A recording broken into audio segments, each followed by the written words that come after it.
नमस्कार दोस्तों। आज की ये कहानी आपका दिल जीतने वाली है। मैं आज आपके लिए एक ऐसी मूवी लेकर आई हूँ जो कब आई और कब चली गई कोई पता नहीं चला, लेकिन इस मूवी में दम था, सब कुछ था। लेकिन नहीं था तो वो था बॉलीवुड का स्पोर्ट। आगे बढ़ने से पहले इस वीडियो को लाइक करके चैनल को सब्सक्राइब करना मत भूलना। फिल्म की शुरुआत होती है उदयपुर शहर के छोटे से गांव खेमपुर से, जहां हमें अंकुश और प्रेरणा नाम के दो भाई बहन को दिखाया जाता है। दोनों में बहुत ज्यादा प्यार था। दोनों लकड़ी से बनी एक गाड़ी के साथ खेलते रहते हैं, यहाँ तक कि प्रेरणा रोज उस गाड़ी से अपने छोटे भाई को स्कूल छोड़ने जाती है। आज जब प्रेरणा उसे स्कूल ड्रॉप करती है तो वो खड़े खड़े अपने बारे में सोचने लगती है। देखकर लगता है कि जैसे उसका भी स्कूल जाने का मन है, लेकिन वो किसी वजह से स्कूल नहीं जा सकती। इसके बाद वो घर वापस आकर रोज के काम में लग जाती है और फिर बाजार में मूंगफली बेचने जाती है। उसका परिवार बेहद गरीब परिवार है जो सिर्फ खाने पीने पर निर्भर है। तंगी की वजह से उसके पिता उसको पढ़ा नहीं पा रहे थे। उसके पिता भी मार्केट में दुकानों पर मूंगफली बेचने जाते थे। पिता के साथ वापस आते वक्त वह दूसरी लड़कियों को स्कूल की ड्रेस में देखकर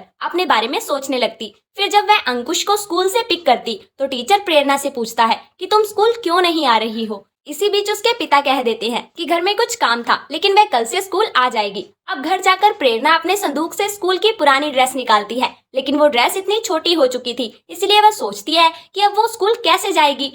अब वो कुर्ती के फोल्डर्स खोलकर उसे बड़ा करने की कोशिश करती है। अब ये चीज अंकुश देख लेता है, इसलिए वह बाहर जाकर किसी दूसरी लड़की की कुर्ती चुराकर प्रेरणा को दे देता है। प्रेरणा उसको ऐसा करने से डांटती है, लेकिन अंकुश उसे वापस ले जाने से मना कर देता है, जिसके कारण अगले दिन उसी ड्रेस को वह कुर्ती के साथ जोड़कर स्कूल चली जाती है। अब बुक्स ना होने की वजह से वो पास वाली लड़की से बुक्स उसकी तरफ करने को कहती है, लेकिन वह साफ मना कर देती है और टीचर भी देख लेता है कि प्रेरणा के पास बुक्स नहीं है और साथ ही उसकी ड्रेस भी ठीक नहीं है, इसलिए वह उसको क्लास से बाहर निकाल देता है और आंगन की साफ सफाई करने को कहता है। अब प्रेरणा के पास इतनी हिम्मत नहीं होती कि वह इन हालातों में अपने पिता से किताबों की डिमांड कर सके, इसीलिए वह चुपचाप सफाई करने लग जाती है। खैर, अगले दिन हम जेसिका नाम की एक ब्रिटिश इंडियन लड़की को देखते हैं जिसके पूर्वज इसी गांव में रहते थे, इसलिए जेसिका कई सालों के बाद लंदन से इसी गांव में घूमने आई थी। खेमपुर गांव में विक्रम नाम का लड़का होम स्टे चलाता है, इसलिए जेसिका ने ऑनलाइन उसी के होम स्टे में अपना रूम बुक करवाया था ताकि वह 2 हफ्ते वहां रुककर गांव घूम सके।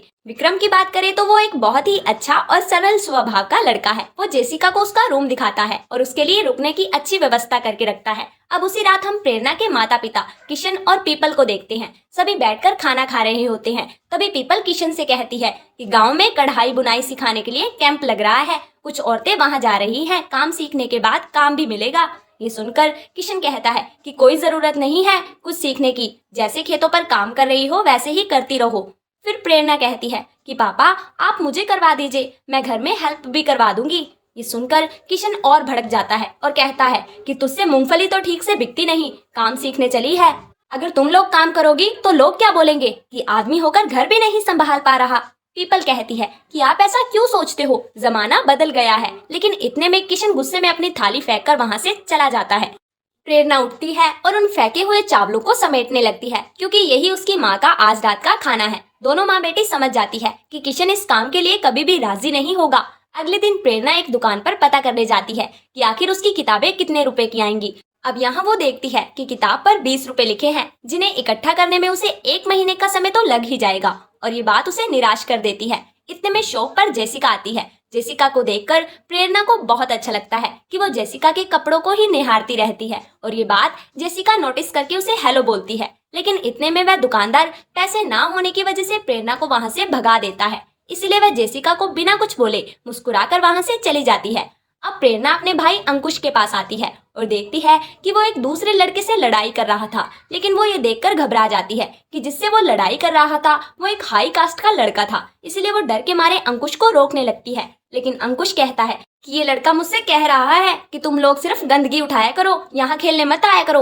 अब प्रेरणा उसे रोकने की कोशिश करती है, लेकिन इतने में अंकुश गोबर उठाकर उस लड़के की तरफ फेंकता है, जो गलती से सामने आ रही जेसिका की शर्ट पर लग जाता है।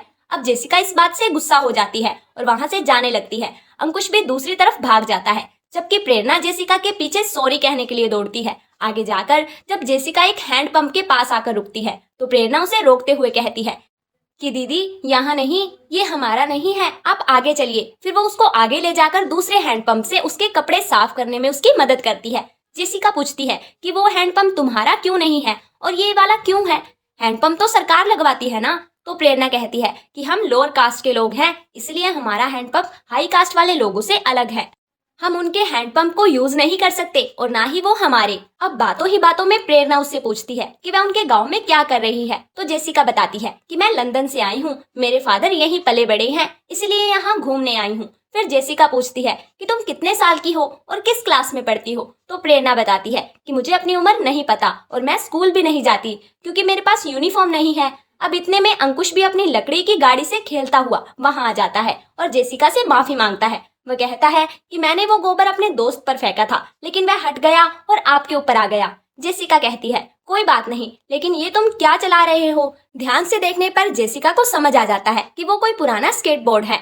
अब ये नाम सुनकर प्रेरणा और अंकुश के मन में गुदगुदी होने लगती है कि आखिर ये स्केटबोर्ड होता क्या है। फिर जेसिका उसको अपने फोन में कुछ वीडियोस दिखाती है जिसमें कुछ लोग स्केटबोर्ड को यूज कर रहे थे और ये देखकर वह दोनों हैरान हो जाते हैं कि आखिर ये गाड़ी ऐसे भी चलाई जा सकती है। खैर अगले दिन जेसिका प्रेरणा से मिलती है और उसको स्कूल की नई यूनिफॉर्म लाकर देती है ताकि वह स्कूल जा सके। घर पर प्रेरणा की माँ जेसिका के बारे में पूछती है कि आखिर इतनी महंगी यूनिफॉर्म उस औरत ने दिलवाई और तुझसे कुछ मांगा भी नहीं, ऐसा कैसे हो सकता है। तो प्रेरणा कहती है कि नहीं माँ, वो दीदी बहुत अच्छी है, उनको कल ही पता चला और आज मुझे ये यूनिफॉर्म लाकर दे दी। उनका कहना है कि मुझे स्कूल जाना चाहिए। अब पीपल उसको स्कूल के लिए तैयार करके भेज तो देती है, लेकिन प्रेरणा से कहती है कि नई यूनिफॉर्म की बात अपने पापा को मत बताना, वरना उनको लगेगा कि हम कोई काम कर रहे हैं। फिर प्रेरणा स्कूल पहुंचती है जहां आज सुबोध उसे बुक गिफ्ट कर देता है जिसकी उसे जरूरत थी और ये देखकर प्रेरणा मन ही मन बहुत खुश होती है। फिर अगले दिन अंकुश और प्रेरणा अपने परिवार के साथ मंदिर जाते हैं जहां प्रेरणा एक बकरी के बच्चे को फंसा हुआ देखकर उसकी मदद करती है। पीपल कहती है कि उसको यहीं छोड़ दो, पता नहीं ये किसका है, बेवजह हम पर चोरी का दोष ना लग जाए। लेकिन प्रेरणा कहती है कि नहीं माँ, यहाँ इसका कोई नहीं है, ये कहीं से भाग के आई है और अपने गांव की नहीं है, इसलिए अगर कोई आएगा तो उसे दे देंगे, फिलहाल उसे अपने घर ले चलते हैं।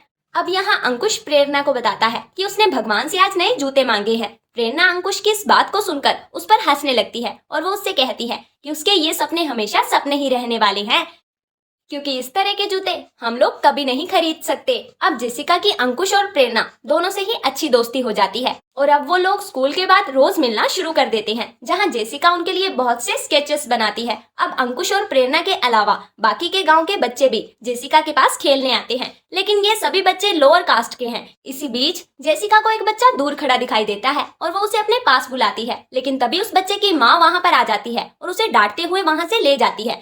वो उसे कहती हैं कितनी बार मना किया है, निचली जात वाले बच्चों के पास भी ना जाएं और उनके साथ ना खेले। अब इसके बाद कहानी में एंट्री होती है एरिक की, जो कि जेसिका का बहुत अच्छा दोस्त है। जेसिका यहाँ 2 हफ्ते के लिए आई थी, लेकिन एरिक यहाँ सिर्फ कुछ ही दिनों के लिए आया है। दरअसल जेसिका ने अंकुश की लकड़ी वाली स्केटबोर्ड की एक वीडियो बनाई थी जो उसे अपने दोस्तों के साथ शेयर की थी और वही वीडियो एरिक ने देख ली थी और वह उदयपुर में बच्चों के एनजीओ में काम करने लॉस एंजलिस से आया करता था। इसलिए जब उसे पता चला कि जेसिका भी यहीं है तो वो भी यहीं एक स्केटबोर्ड लेकर पहुंच जाता है, क्योंकि उस वीडियो को देखकर वो उन बच्चों से मिलने के लिए वहां आया था। अब एरिक वहां आते ही बच्चों को असली वाला स्केटबोर्ड दिखाता है और उस पर एक करतब दिखाता है। तभी बच्चों की आंखें एकदम से खुली की खुली रह जाती हैं। अब एक एक करके सभी अपना अपना नाम बताते हैं। तो प्रेरणा कहती है कि मेरा नाम प्रेरणा है। अब जेसिका उसे स्केटबोर्ड ट्राई करने के लिए कहती है, पर प्रेरणा को इस बात से दिक्कत होती है क्योंकि उसे डर था कि वह कहीं गिर ना जाए। लेकिन तभी जेसिका कहती है कि अभी तो तुमने कहा कि तुम्हारा नाम प्रेरणा है, यानी कि इंस्पिरेशन, तो चलो अपने पेरेंट्स को सही साबित करो कि उन्होंने तुम्हारा नाम सही रखा है, चलो इसको ट्राई करो। अब प्रेरणा मान जाती है, लेकिन जब वो पहली बार स्केटबोर्ड पर अपना पैर रखती है तो फिसलकर गिर जाती है, जिसे देखकर सभी बच्चे हंसने लगते हैं। लेकिन उसके बाद प्रेरणा को अपने अंदर एक अलग सा कॉन्फिडेंस मिलता है। फिर जब वो स्केटबोर्ड पर पैर रखती है तो उसे लगता है कि जैसे उसे नए पंख मिल गए हों। अब प्रेरणा दिन रात स्केटबोर्ड के बारे में सोचती रहती है और अगले दिन जब वो स्कूल जाती है तो वो एक लड़की को कंप्यूटर यूज करते हुए देखती है। लेकिन वो लड़की जैसे ही प्रेरणा को देखती है तो उसे वहां से भाग जाने के लिए कहती है। वो कहती है कि ये सब तुम्हारे बस की बात नहीं है, तुम तो बस झाड़ू लगाओ और सिंपल पढ़ाई करो ताकि अपना नाम लिखना सीख सको। लेकिन सुबोध प्रेरणा को देखता है और उसे कंप्यूटर चलाना है, इसलिए वो उसे खाली टाइम में कंप्यूटर चलाना सिखाता है। और अब क्योंकि प्रेरणा कंप्यूटर चलाना जानती है तो वह बार बार स्केटिंग की वीडियो देखना शुरू कर देती है और जब अब एरिक को पता लगता है कि प्रेरणा हर वक्त स्केटिंग के बारे में सोचती रहती है, तो वो उसे अपना बोर्ड उधारी यानी कि चलाने के लिए दे देता है। लेकिन घर पर जब वह प्रैक्टिस कर रही होती है तो किशन उसको देख लेता है और वो कहता है, ये क्या चीज है और लड़कों की चीज से तुम क्यों खेल रही हो? जाओ अंदर जाकर खाना बनाने में माँ की मदद करो। दूसरे दिन प्रेरणा जब एरिक के स्केटबोर्ड पर प्रैक्टिस कर रही होती है तो अचानक वह बोर्ड फिसलकर पानी में गिर जाता है। अब प्रेरणा उसको निकालने के लिए पानी में कूद जाती है, लेकिन पानी में गिरने की वजह से वो खराब हो जाता है और वो डर जाती है कि अब वो किस तरह से एरिक को फेस करेगी। इसीलिए वो अपने पिता के रखे हुए पैसे चुरा लेती है और उन पैसों को लेकर फौरन एरिक के पास आ जाती है। पहले वो उससे स्केटबोर्ड के टूटने की वजह से माफी मांगती है और फिर वो उसे वो पैसे देकर कहती है कि मुझे नहीं पता इसको सही करवाने के कितने पैसे लगेंगे, लेकिन मेरे पास यही पैसे हैं। ये देखकर एरिक हंसने लगता है और उसे कहता है, ये कोई बड़ी बात नहीं है, मैं इसको ठीक करवा लूंगा। अब प्रेरणा को ये सुनकर राहत मिलती है और वो पैसे लेकर घर वापस आ जाती है। लेकिन जैसे ही वो पैसे वापस रखने लगती है तभी उसके पिता देख लेते हैं और सोचते हैं कि वह चोरी कर रही है। इसके बाद वह चोरी करने के लिए प्रेरणा को एक जोर का थप्पड़ लगाते हैं। रात को अंकुश कहता है, दीदी इससे तो अच्छा होता कि तुम पैसे वापस ना रखती और हम दोनों बाजार जाकर चीज लेकर खा लेते। ये सुनकर रोती हुई प्रेरणा उसकी तरफ घूर कर देखती है, जिसके बाद अंकुश चुपचाप करवट बदल लेता है। लेकिन अगले दिन ऐसा कुछ होता है कि जिससे आने वाले दिनों में गांव के बच्चों की जिंदगियां एकदम से बदलने वाली थी। दरअसल जेसिका सभी बच्चों की खुशी को देखते हुए उन सभी के लिए बहुत सारे स्केटबोर्ड लेकर आती है और अब प्रैक्टिस करने के लिए सभी बच्चों के पास अपने अपने बोर्ड्स होते हैं। एरिक जेसिका के इस डिसीजन से बहुत हैरान हो जाता है। वो कहता है, मुझे यकीन नहीं हो रहा कि तुम इन बच्चों के लिए बोर्ड लेकर आई हो, ये कितनी कमाल की बात है। जेसिका कहती है कि देखो बच्चे कितने खुश हैं, तुम भी तो कितने खुश हुए होगे जब तुम्हें पहली बार अपना स्केटबोर्ड मिला होगा। इस बात पर एरिक थोड़ा इमोशनल हो जाता है और कहता है कि हाँ, मेरी माँ मेरे लिए स्केटबोर्ड लाई थी जब मैं 8 साल का था। असल में वह मुझे घर से बाहर रखना चाहती थी ताकि मैं अपने सौतेले पिता को उनको मारते हुए ना देख सकूं। उस वक्त मैं बच्चा था इसलिए कुछ समझ नहीं पाया, लेकिन अब मैं समझता हूँ कि वो स्केटबोर्ड मुझे बचाने के लिए लाई थी ताकि मेरे ऊपर मेरे सौतेले पिता का असर ना पड़े। इसलिए मैं यहाँ इंडिया आकर बच्चों के सपनों को पूरा करने का काम करता हूँ। लेकिन तुम यहाँ क्या कर रही हो? इस बात पर जेसिका उसे एक फोटो दिखाते हुए कहती है कि मेरे पिता जब 7 साल के थे तो उन्हें यहीं से गोद लिया गया था। वो कहती है कि मेरे दादाजी इसी गांव में एक फैक्ट्री चलाया करते थे और एक दिन उस फैक्ट्री में एक मजदूर की जलकर मौत हो गई। लेकिन जब वो उस मजदूर के घर उसके परिवार से मिलने गए तो उन्हें पता चला कि उस परिवार में उस मजदूर के अलावा सिर्फ एक 7 साल का बच्चा था जिसका दुनिया में अब कोई नहीं था। इसीलिए मेरे दादाजी ने बिना एक पल देरी किए उस बच्चे को गोद ले लिया और वह बच्चा और कोई नहीं बल्कि मेरे पिता थे। मेरे पिताजी ने जीते जी मुझे इस बारे में कभी नहीं बताया, लेकिन मेरे दादाजी ने हाल ही अपने आखिरी वक्त में मुझे ये फोटो दिया और ये सारी बात बताई। मेरी इस गांव में आने की वजह सिर्फ इतनी सी है कि मैं यहाँ हर बच्चे में अपने पिता को देखती हूँ। उन्होंने किस तरह अपना जीवन गुजारा होगा। मुझे फील होता है कि वो अभी भी यही हैं और मैं उनके पास वापस आ गई हूँ। साथ ही मुझे एक बात और समझ आती है कि एक आदमी के एक छोटे से फैसले से किस तरह 7 साल के लड़के की जिंदगी बदल गई, वरना वह आज इसी गांव में होते। ना तो मेरे पिता को कभी मेरी माँ से प्यार होता, ना उनकी शादी होती, ना मैं पैदा होती, ना फिर मैं यहाँ आ पाती। ये सब हुआ सिर्फ मेरे दादाजी के एक छोटे से फैसले से और यही वजह है कि मैं भी इन बच्चों के लिए एक छोटा सा स्टेप लेना चाहती हूँ। इसलिए मैं स्केटबोर्ड लेकर आई हूँ ताकि मैं उनके चेहरे पर खुशियाँ देख सकूं। अब पूरे गांव के बच्चे स्केटबोर्ड्स लेकर इधर उधर घूमने लगते हैं, जबकि गांव वाले इस चीज को देखकर समझ नहीं पाते कि आखिर ये सब हो क्या रहा है। इसी बीच गांव के हर कास्ट के बच्चे आपस में मिलकर स्केटबोर्ड चलाने लगते हैं, लेकिन ये सब वो अपने पेरेंट्स से छुप कर करते हैं। लेकिन इसी बीच एक गड़बड़ हो जाती है। ये बच्चे स्केटबोर्ड में इतने मगन हो जाते हैं कि स्कूल ही नहीं जाते। अब सुबोध के पिताजी एक स्कूल के टीचर थे, तो वह जैसे ही स्कूल पहुंचते हैं तो देखते हैं कि क्लास में सिर्फ 2 ही बच्चे थे और इसी के चलते वह इस मामले को पंचायत में लेकर जाते हैं। यहाँ सरपंच सभी लोगों की बातों को सुनकर एक कड़ा फैसला लेते हैं और गाँव में बच्चों को सड़क पर स्केटबोर्ड ना चलाने का फरमान जारी कर देते हैं। फिर अगले दिन जब बच्चे गांव की गलियों में निकलते हैं तो उन्हें जगह जगह बोर्ड लगे दिखाई देते हैं और बोर्ड पर ये लिखा होता है कि स्केटबोर्ड यूज करने पर 500 का जुर्माना लगेगा। जिसके बाद बच्चे एक मार्च करते हैं जिसमें वे सभी स्केटबोर्ड यूज करने की परमिशन मांगते हैं। अब सुबोध के पिता को लगता है कि ये सब जेसिका का किया हुआ है, इसीलिए वे ज्यादा गुस्सा हो जाते हैं और जेसिका के खिलाफ पुलिस स्टेशन में रिपोर्ट लिखवा देते हैं। पहले तो जेसिका को इस बात पर गुस्सा आता है, लेकिन बाद में जब उसे ये पता चलता है कि बच्चे स्कूल मिस कर रहे हैं तो वह लोगों के सामने इस बात की पूरी जिम्मेदारी लेती है कि स्केटबोर्ड की वजह से अब कोई भी बच्चा स्कूल मिस नहीं करेगा। और अब जेसिका एक नया रूल बनाती है कि जो बच्चा स्कूल नहीं जाएगा उसे स्केटबोर्डिंग करने की इजाजत नहीं मिलेगी। इसी दौरान जेसिका को वह जगह मिल जाती है जहां उसके दादाजी और उसके पिता की बचपन की फोटो लगी हुई थी। वह उसी जगह बैठकर अपने दादाजी और अपने पिताजी को याद करने लगती है और इमोशनल हो जाती है।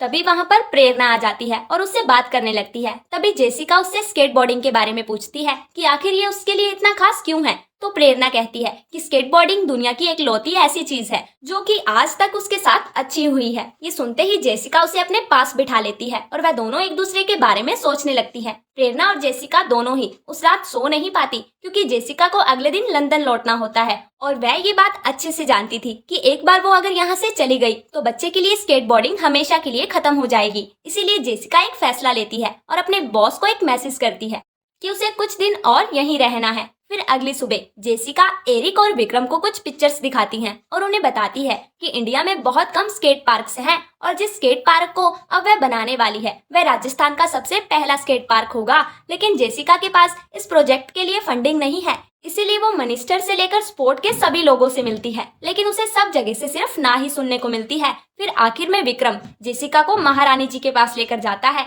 और वहां जब जेसिका महारानी जी को इस प्रोजेक्ट के बारे में बताती है तो उनके मन में बस एक ही सवाल था कि जेसिका तो यहाँ से है भी नहीं, फिर वो यहाँ के लोगों के लिए ये क्यों करना चाहती है। तो जेसिका उन्हें पहले अपने पिता और दादा के बारे में बताती है। फिर वो कहती है कि जिस गाँव में मैं रह रही हूँ वहाँ प्रेरणा नाम की एक लड़की रहती है और जब मैंने उससे पूछा कि तुम बड़े होकर क्या करना चाहती हो तो उस लड़की के दिमाग में कुछ भी नहीं था और स्केटिंग ही एक लौती ऐसी चीज है जो कि उसे बाकी लोगों से अलग बनाती है। और ऐसा इसीलिए है क्योंकि शायद उसने आज तक दुनिया में कुछ भी अच्छा देखा ही नहीं सिवाय स्केटबोर्डिंग के। फिर लास्ट में जेसिका महारानी जी से ये कहती है कि वह ऐसा इसीलिए करना चाहती है ताकि कल को किसी प्रेरणा को ये जवाब देने में दिक्कत ना हो कि वह बड़े होकर क्या बनना चाहती है। ये सुनते ही महारानी जी की आंखों में आंसू आ जाते हैं, जिसके बाद वह उनके प्रोजेक्ट के लिए जमीन देने के लिए तैयार हो जाती है। लेकिन वह जेसिका से कहती है यहाँ के लोगों को बदलाव पसंद नहीं है, खासकर जबकि वह बदलाव एक औरत या लड़की लाने की कोशिश करे। तुम और प्रेरणा दोनों ही लड़कियां हो, इसलिए अपने फैसले उसी हिसाब से लेना।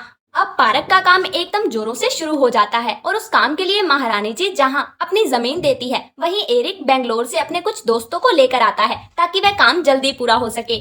इसी बीच एक मिनिस्टर भी उसमें अपना इंटरेस्ट दिखाता है क्योंकि इलेक्शन आने वाले होते हैं। तभी जेसिका के दिमाग में एक आइडिया आता है और वो मिनिस्टर की हेल्प से एक स्केटिंग चैंपियनशिप ऑर्गेनाइज करवाती है। गांव के सभी बच्चों के साथ साथ प्रेरणा और अंकुश के लिए भी ये चैंपियनशिप बहुत ही ज्यादा जरूरी होती है, इसलिए वह दोनों ही सुबह उठकर स्केट पार्क में प्रैक्टिस करने आते हैं। अब अंकुश यहाँ पर पूरी तरह से फियरलेस होता है, वहीं प्रेरणा के दिल में ड्रॉप इन नाम के स्टंट के लिए डर बैठा हुआ था। वह जैसे ही उस स्टंट को करने की कोशिश करती है वह गिर जाती है और उसे चोट लग जाती है। इसके बाद जब उसके पिता को स्केटबोर्डिंग के बारे में पता लगता है तो वह जेसिका को बहुत लड़ते हैं और अंकुश को भी वहां से लेकर चले जाते हैं। फिर बिना स्केटिंग के बैठी प्रेरणा जब दुखी होती है तो उसकी माँ उसके पास आकर पूछती है कि उसे आखिर स्केटिंग इतनी ज्यादा पसंद क्यों है। तो प्रेरणा अपनी माँ से कहती है कि वह स्केटिंग करते हुए अपने आप को एकदम आजाद महसूस करती है और उसे ये लगता है कि दुनिया में ऐसा कोई तो काम है जो आखिर वह कर सकती है। ये सुनकर उसकी माँ उसे स्केट पार्क लेकर आती है और जेसिका से मिलती है। फिर सब बहुत अच्छे से चल रहा होता है और तभी एक दिन सुबोध प्रेरणा को एक लेटर देता है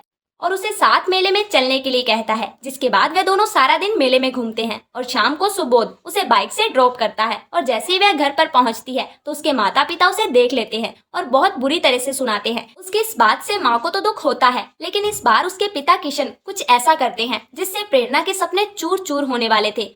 वह प्रेरणा के स्केटबोर्ड को आग लगा देते हैं और कहते हैं, अब मैं 1 हफ्ते के अंदर तुम्हारी शादी करवाऊंगा। बहुत हो गया। उस स्केटबोर्ड में लगी आग में प्रेरणा के सपने धूं धूं कर जल रहे थे। तभी उसे यह पता चलता है कि जिस बकरी के बच्चे को वह बचा कर लाई थी उसके पिता उसे बेच आए हैं। ये सुनकर अब वह और दुखी हो जाती है और रोते हुए वहां से चली जाती है। अंकुश अपनी बहन को इतना दुखी देखकर उसके पीछे पीछे जाता है और चुपचाप उसके साइड में आकर उसको पकड़ता है और उसके साथ रोने लगता है।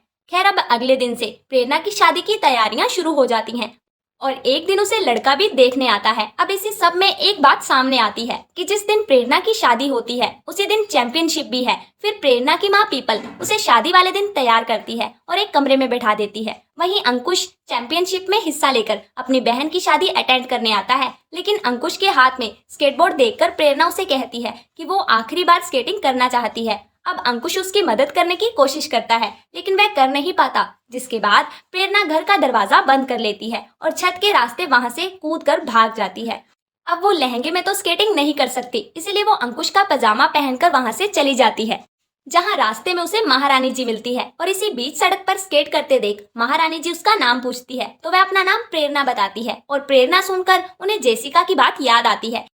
इसलिए महारानी उसे अपनी गाड़ी में लिफ्ट देकर स्केट पार्क तक लेकर जाती है। फिर जैसे ही प्रेरणा की बारी आती है तो उसके माता पिता भी वहां पहुंच जाते हैं, लेकिन वहां पर बहुत ज्यादा लोग थे। ये देखकर वो रुक जाते हैं। अब प्रेरणा बहुत ही अच्छे से परफॉर्म करती है और आखिर में उस स्टंट को करती है जिससे उसे सबसे ज्यादा डर लगता था, और वह उसे बहुत ही अच्छी तरह से कंप्लीट करती है। फिर प्रेरणा की हिम्मत और हौसले को देखकर महारानी जी उसे अपने एक ज्वेलरी गिफ्ट कर देती है। तो वहीं अंकुश भी अपने लिए लाल जूते जीत लाता है। महारानी जी कहती है, हम सभी को अपने बच्चों को आगे बढ़ाना चाहिए, चाहे वह लड़की हो या लड़का। हो सकता है कि आने वाले वक्त में इसी गांव का बच्चा ही इस दुनिया का चैंपियन बन जाए, लेकिन याद रखो, जीतने वाले को चैंपियन नहीं कहते, बल्कि चैंपियन वो है जो कि हर हालात में अपना साहस नहीं हारता और आगे बढ़कर बड़ा फैसला लेता है। इसीलिए मैं उसको यहाँ सभी के सामने बुलाना चाहती हूँ। इस चीज को देखकर दूर खड़े किशन और पीपल को भी अपनी बेटी पर नाज होता है। किशन सोचता है कि अभी उसकी जाति की वजह से उसको अपनाया नहीं जाएगा,